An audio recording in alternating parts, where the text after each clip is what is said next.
मंडळी, पैठणी घ्यायला गेल्यावर 10 पैकी 7 जणी गोंधळून जातात, कारण दुकानात सगळ्याच पैठण्या सुंदर दिसतात। पण खरी गोष्ट अशी आहे की प्रत्येक पैठणीचा डिझाइन, वजन, जरीचं काम आणि वापर पूर्णपणे वेगळा असतो। म्हणूनच आज मी तुम्हाला पैठणीचे 10 वेगवेगळे प्रकार दाखवणार आहे, म्हणजे तुम्ही पुढच्या वेळी साडी घेताना अजिबात गोंधळणार नाही।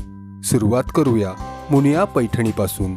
या साडीच्या काठावर छोटे छोटे पोपट दिसतात आणि हीच तिची खास ओळख आहे। शुद्ध रेशीम मध्ये विणलेली ही साडी आणि तिच्यावरचं बारीक जरीचं काम नेसल्यावर एकदम पारंपरिक, नीटनेटका आणि देखणा लुक देतं।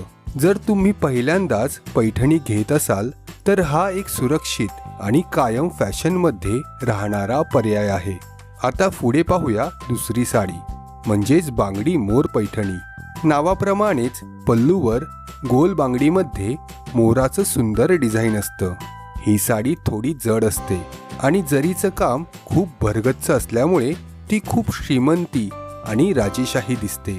पण लक्षात ठेवा, जड असल्यामुळे जास्त वेळ नेसल्यावर थोडी अस्वस्थता जाणवू शकते। तिसरी साडी आहे असावली पैठणी।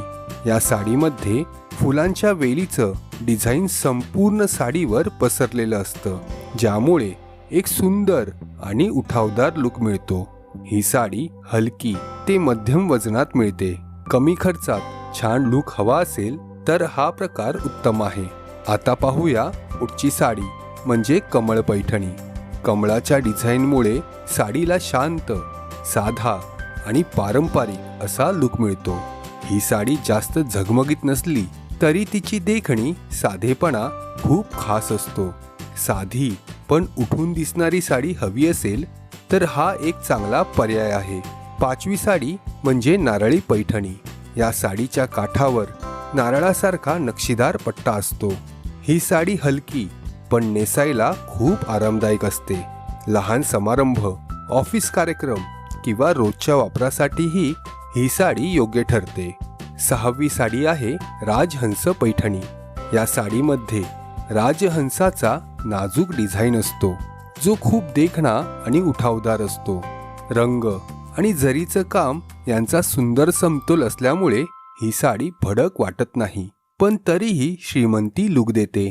सातवी साडी आहे शिवशाही पैठणी। ही साडी पारंपरिक आणि ऐतिहासिक डिझाईन्सवर आधारित असते। गडद रंग, मजबूत काठ आणि पारंपरिक नक्षी यामुळे नेसल्यावर एकदम राजेशाही महाराष्ट्रीयन लुक मिळतो। पारंपरिक कार्यक्रमांसाठी हा प्रकार सर्वोत्तम आहे। आठवी साडी आहे कलांजनी पैठणी। ही साडी जड जरीचं काम आणि बारकाईने केलेल्या नक्षीसाठी ओळखली जाते। ही साडी थोडी जड असली तरी दिसायला अतिशय आलिशान असते। नवरीच्या साड्यांमध्ये हा प्रकार खूप आवडीने घेतला जातो। जास्त बजेट असेल आणि उठून दिसायचं असेल तर हा पर्याय योग्य आहे। नववी साडी आहे टिश्यू पैठणी। ही साडी हलकी, मऊ आणि थोडी चमकदार असते। प्रकाशात खूप सुंदर चमक दिसते आणि आधुनिक प्लस पारंपरिक असा छान संगम मिळतो। पार्टी किंवा संध्याकाळच्या कार्यक्रमासाठी हा पर्याय सध्या खूप लोकप्रिय आहे। आणि आता शेवटची साडी आहे मोरपंखी किंवा दुहेरी रंगछटा असलेली पैठणी। या साड्यांमध्ये प्रकाशानुसार रंग बदलल्यासारखा भास होतो, त्यामुळे ही साडी खूप वेगळी, आकर्षक आणि लक्षवेधी वाटते। काहीतरी हटके आणि उठून दिसणारा लुक हवा असेल तर हा सर्वोत्तम पर्याय आहे। आता पटकन बजेट समजून घेऊया, कारण इथेच सगळ्यात जास्त गोंधळ होतो। आणि सगळ्यात इम्पॉर्टंट गोष्ट, पैठणी खरी आहे की नकली हे ओळखायची एक छोटी टेस्ट असते।